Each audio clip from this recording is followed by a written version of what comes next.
بسم اللہ الرحمن الرحیم۔ شروع کرتا ہوں اللہ کے پاک نام سے جو بہت بڑا مہربان نہایت رحم والا ہے۔ دوستوں، بہنوں، بھائیوں، بزرگوں، السلام علیکم ورحمۃ اللہ وبرکاتہ۔ تاریخ اسلام میں ہم حضرت خالد بن ولید کی قسط نمبر 124 میں ہم آپ کو خوش آمدید کہتے ہیں۔ تو دوستوں، کل ہم بیان کر رہے تھے کہ زخم خوردہ گھوڑوں کو بے نظام دوڑتے اور انسانوں کو کچلتے بھی انہوں نے کبھی نہیں دیکھا تھا۔ اب انہوں نے اتنی غارت کری اور اتنا زیادہ خون دیکھا کہ زمین لال ہو گئی۔ تو انہیں ان پرانے سپاہیوں کی باتیں یاد آنے لگی جو مسلمانوں سے لڑے اور بھاگے تھے۔ اب وہ سپاہی زخمی ہو کر گر رہے تھے یا بھاگ رہے تھے۔ نوجوانوں کے حوصلے جواب دے گئے۔ تلواروں اور برچھیوں پر ان کی گرفت ڈھیلی پڑ گئی تھی۔ آتش پرستوں کے لشکر کا حوصلہ تو پہلے ہی ٹوٹ رہا تھا۔ انہوں نے جب وہ نعرہ سنے تو وہ فرار کا راستہ دیکھنے لگے۔ خدا کی قسم، یہ کسی مسلمان کا نعرہ تھا۔ زرتشت کے پجاریوں کے دونوں سلار مارے گئے۔ یہ للکار بلند ہوتی ہی چلی گئی۔ پھر دشمن کے اپنے سپاہیوں نے چلانا شروع کر دیا۔ روزبہ اور زرمہر ہلاک ہو گئے۔ اس کے ساتھ یہ بھی للکار سنائی دی، خالد بن ولید آ گیا۔ خالد بن ولید کا لشکر آ گیا۔ اس نعرے نے مدائن کے لشکر کا رہا سہا دم خم بھی ختم کر دیا تھا اور لشکر بکھر کا فردن فردن بھاگ اٹھا۔ بھاگنے والوں کا رخ خنافس کی طرف تھا، جہاں مدائن کے لشکر کا دوسرا حصہ خیمہ زن تھا۔ خنافس کے لشکر پر حملہ کرنے کے لیے حضرت خالد بن ولید نے سلار ابو لیلہ کو اس ہدایت کے ساتھ بھیجا کہ خنافس اور حسید پر بیک وقت حملے ہوں گے، لیکن ایسا نہ ہو سکا۔ وجہ یہ تھی کہ خنافس حسید کی نسبت دور تھا۔ ابو لیلہ اپنی 5000 فوج کو لے کر چلے تو بہت تیز، لیکن بر وقت نہ پہنچ سکے۔ حسید پر کاکا نے پہلے حملہ کر دیا۔ تاخیر کا نقصان یہ ہونا تھا کہ دشمن بیدار ہوتا، لیکن تاخیر بھی سود مند ثابت ہوئی۔ وہ اس طرح کہ ابو لیلہ کے پہنچنے سے ذرا ہی پہلے خنافس کا لشکر کو اطلاع مل گئی کہ مسلمانوں نے روزبہ اور زرمہر کو مار ڈالا اور لشکر بری طرح سے کٹ رہا ہے۔ ابو لیلہ جب دشمن کے سامنے گئے تو دشمن کو لڑائی کے لیے تیار پایا۔ دشمن کی تعداد کئی گنا زیادہ تھی۔ ابو لیلہ کو سوچ سمجھ کر آگے بڑھنا تھا۔ وہ ہلہ نہیں بول سکتے تھے۔ انہیں چالوں کی جنگ لڑنی تھی اور اس انتظار میں کہ دشمن حملے میں پہل کرے، حسید سے بھاگے ہوئے سپاہی خنافس کے خیمہ گاہ میں پہنچنے لگے۔ سب سے پہلے گھوڑ سوار آئے۔ ان میں سے بہت زخمی تھے، یہ ثابت کرنے کے لیے کہ وہ بلا وجہ نہیں بھاگے۔ انہوں نے مسلمانوں کے لشکر کی تعداد اور ان کے لڑنے کے قہر و غضب کو مبالغے سے بیان کیا اور ایسی دہشت پھیلائی کہ خنافس کے لشکر کا حوصلہ لڑے بغیر ہی ٹوٹ گیا۔ بغاوڑوں نے یہ خبر بھی سنائی کہ حضرت خالد بن ولید اپنے لشکر کے ساتھ آ گیا ہے۔ خنافس والے لشکر کی کمان اب ایک اور آتش پرست سلار محبوزان کے پاس تھی۔ زیادہ مورخوں نے لکھا ہے کہ محبوزان اور دیگر تمام سلاروں کو یہ بتایا گیا تھا کہ مسلمان قلعوں میں باندھ ہیں اور ان کی نفری بہت تھوڑی ہے، اور یہ بھی کہ حضرت خالد بن ولید جا چکا ہے، لہٰذا قلعوں پر حملے کر کے مسلمانوں کو ختم کر دینا۔ اب صورتحال بالکل ہی بدل گئی تھی۔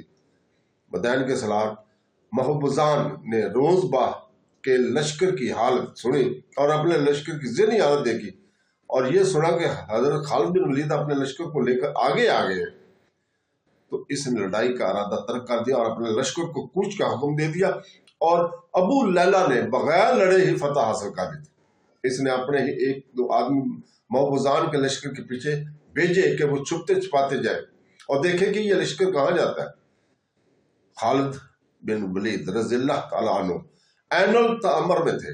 انہیں پہلی اطلاع ملی کہ حسید کا لشکر بھاگ گیا۔ بہت دیر بعد ابو لیلہ کا بھیجا ہوا قاصد حضرت خالد بن ولید کے پاس پہنچا اور یہ خبر پہنچائی کہ خنافس والا لشکر بغیر لڑے پسپا ہو گیا اور مزید پہنچ کر عیسائیوں کے ساتھ جا ملے۔ وہاں جو عیسائی عربوں کا لشکر جمع تھا، اس کی کمان حزیل بن عمران کے پاس تھی۔ اس طرح مزید بن بھی دشمن کا بہت بڑا لشکر جمع ہو گیا۔ حضرت خالد بن ولید سوچ میں پڑ گئے. وہ آتش پرستوں کے مرکزی مقام مدائن پر حملہ کر سکتے تھے. مدائن فارس کی جگہ طاقت کا دل تھا. حضرت خالد بن ولید نے سوچا کہ وہ اس دل میں خنجر اتار سکتے ہیں یا نہیں. مشہور مورخ طبری لکھتا ہے کہ خالد رضی اللہ تعالیٰ عنہ مدائن پر حملہ کرتے تو فتح کا امکان تھا، لیکن اس پر عقب سے یہ لشکر حملہ کر سکتا تھا جو مزید میں جمع ہو گیا تھا. حضرت خالد بن ولید نے اپنے سالاروں سے مشورہ کیا تو اس نتیجے پر پہنچے کہ پہلے مزید کے اجتماع گاہ کو ختم کیا جائے. یہ فیصلہ اور ارادہ کر لینا کہ اس لشکر کو ختم کیا جائے آسان تھا. عملاً اتنے بڑے لشکر کو اتنی تھوڑی نفری سے ختم کرنا کہاں تک ممکن تھا؟ یہ یقینی نہیں تھا کہ مگر خالد بن ولید رضی اللہ تعالیٰ عنہ اسی یقینی پر تلے ہوئے تھے. وہ ناممکن کو ممکن کر دکھانے والے جرنیل تھے. انہوں نے ایسی اسکیم بنائی جسے آج کے جنگی مبصر بے مثال کہتے ہیں. میرے رفیقوں، حضرت خالد بن ولید نے اپنے سالاروں، نائب سالاروں اور کمانداروں کو بلا کر کہا، خدا کی قسم تم نے جتنی کامیابی حاصل کی یہ انسانی سطح سے بالا تر تھی. تم نے 5 گنا قومی دشمن کو اس سے بھی زیادہ نفری کو جس طرح کاٹا اور بکایا ہے، یہ تمہاری مافوق الفطرت طاقت تھی، یہ ایمان کی قوت ہے. تمہیں اس کا اجر اللہ تعالیٰ ضرور دے گا انشاءاللہ تعالیٰ. اب میں تمہیں ایک بڑے ہی کٹھن امتحان میں ڈال رہا ہوں. ابن ولید رضی اللہ تعالیٰ عنہ سلار قعقاع بن عمرو نے حضرت خالد بن ولید کو ٹوک دیا. کیا اتنی باتوں کو ضروری سمجھتا ہے؟ رب کعبہ کی قسم ہم اس اللہ کے حکم سے لڑ رہے ہیں جس نے تجھے ہمارا امیر بنایا. حکم دے کہ ہم آگ میں کود جائیں، پھر ہمارے جسموں کو جلتا ہوا دیکھ لینا. تجھ پر خدا کی رحمت ہو ابن عمرو. حضرت خالد بن ولید نے کہا، میں نے یہ باتیں اس لیے ضروری سمجھی تھی کہ میں تمہیں آگ میں کودنے کا حکم دینے والا ہوں. میں ڈرتا ہوں کہ کوئی مجاہد یہ نہ کہے کہ ولید کے بیٹے نے بڑا ظالم حکم دے دیا تھا. میرے رفیقوں، ہمیں جان کی بازی لگانی ہے. تمام مجاہدین سے کہو کہ تمہارے صبر اور استقلال کا ایک اور امتحان باقی ہے اور اس اللہ تعالیٰ کا حکم سمجھنا. حضرت خالد بن ولید نے اپنی جو اسکیم سب کو بتائی تھی وہ یہ تھی کہ دشمن پر رات کے وقت 3 اطراف سے حملہ کرنا ہے اور حملے کے مقام تک اتنی خاموشی سے پہنچنا ہے کہ دشمن کو خبر تک نہ ہونے پائے. حضرت خالد بن ولید نے اپنی تمام تر فوج کو 3 حصوں میں تقسیم کیا. ہر حصے میں تقریباً 5000 سوار اور پیادہ تھے. یہ تینوں حصے ایک جگہ نہیں بلکہ ایک دوسرے سے دور مختلف جگہوں پر تھے. حسید، خنافس اور عین التمر، ان سب کو اپنے اپنے مقام سے مقرر راستوں سے مزید تک پہنچنا تھا. حضرت خالد بن ولید نے حملے کی رات بھی مقرر کر دی تھی اور مقام بھی جو مزید میں دشمن کی اجتماع گاہ سے کچھ دور تھا. تینوں حصوں کو رات کے وقت اس مقام پر پہنچنا تھا. مزید میں دشمن کا جو لشکر خمزن تھا اس کی تعداد کے متعلق مورخوں میں اختلاف پایا جاتا ہے. یہ کہا جا سکتا ہے کہ دشمن کی تعداد 60 اور 70 ہزار کے درمیان تھی. اس پر حملہ کرنے والے مجاہدین کی تعداد 15,000 تھی. اس قسم کی اسکیم کو پایا تکمیل تک پہنچانا ناممکن کی حد تک مشکل تھا. 5,000 ہزار کے لشکر کے لیے سفر کے دوران خاموشی برقرار رکھنا آسان کام نہیں تھا، لیکن بڑی سختی سے خاموشی برقرار رکھنی تھی. دوسری مشکل حضرت خالد بن ولید کے لیے یہ تھی وہ خود عین التمر میں تھے جہاں ان کی فوج کا صرف ایک حصہ تھا. دوسرے 2 حصوں کو حسید اور خنافس میں چلنا تھا. انہیں قاصدوں کے ذریعے اپنے رابطے میں رکھنا تھا تاکہ حملے والے مقام پر بر وقت پہنچ سکے.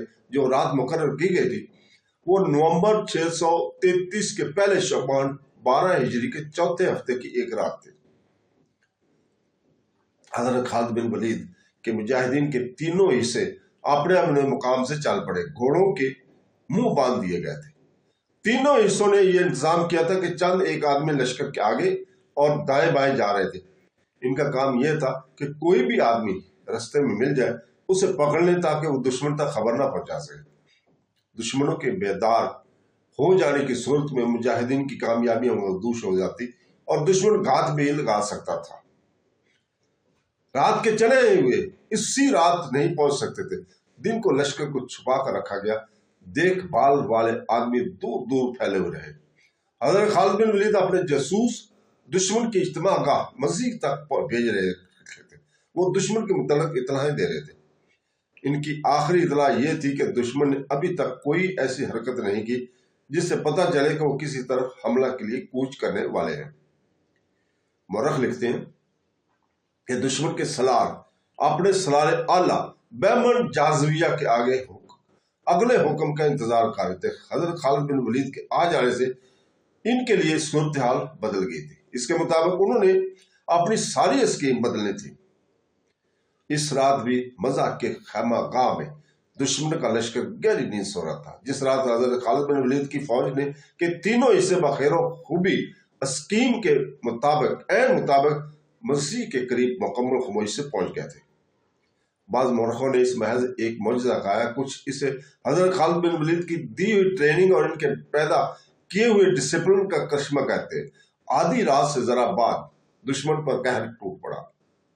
لشکر سویا ہوا تھا، مجاہدین نے جگہ جگہ آگ لگا دی تھی جس کی روشنی میں اپنے پرائے کی پہچان آسان ہو گئی تھی۔ مدائن کے اور عیسائی قبیلوں کے اس لشکر کو سنبھلنے اور تیار ہونے کی مہلت ہی نہ ملی۔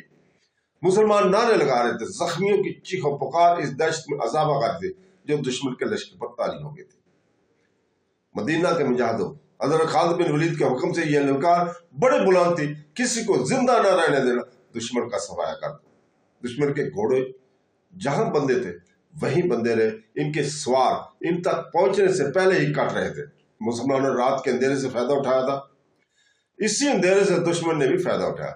کئی آتش پرست اور عیسائی زندہ نکل گیا۔ ان کی اجتماع گاہ 1.5-2 میل کے رقبے پر پھیلی ہوئی تھی۔ حملہ 3 طرف سے کیا گیا تھا۔ صبح کا اجالا صاف ہوا تو دشمن کی اتنی وسیع اور عریض خیمہ گاہ میں کوئی بھی لشکری زندہ نہیں تھا۔ زندہ وہی رہے تھے جو مسلمانوں کے اس پھندے سے نکل گئے تھے۔ منظر بڑا ہی ہیبت ناک تھا، جدھر نظر جاتی تھی سوائے لاشوں کے کچھ نظر نہ آتا تھا۔ لاشوں کے اوپر لاشیں پڑی تھی، زخمی تڑپ تڑپ کر بے ہوش ہو رہے تھے۔ فضا خون اور موت کی بو سے بوجھلتی ہے۔ سالاروں کے خیمے دیکھے گئے، ان میں سامان وغیرہ پڑا تھا، شراب کی سرائیاں رکھی تھی، ہر چیز ایسے پڑی تھی جیسے ان شاہانہ خیموں کے مکین ابھی ابھی نکل گئے ہوں اور ابھی واپس آ جائیں گے۔ کوئی سالار نظر نہ آیا، وہ زندہ نکل گئے تھے۔ سالار محبوزون بھی نکل گیا تھا اور عیسائیوں کا سردار اور سالار حزیل بن عمران بھی زندہ نکل گیا تھا۔ تو دوستو، اس کے ساتھ ہی آج اجازت چاہتے ہیں، کل تک کے لیے۔ کل انشاءاللہ تعالی اگلی قسط 125 میں ہم آپ کو خوش آمدید کہیں گے۔ کل تک کے لیے اجازت، اللہ حافظ۔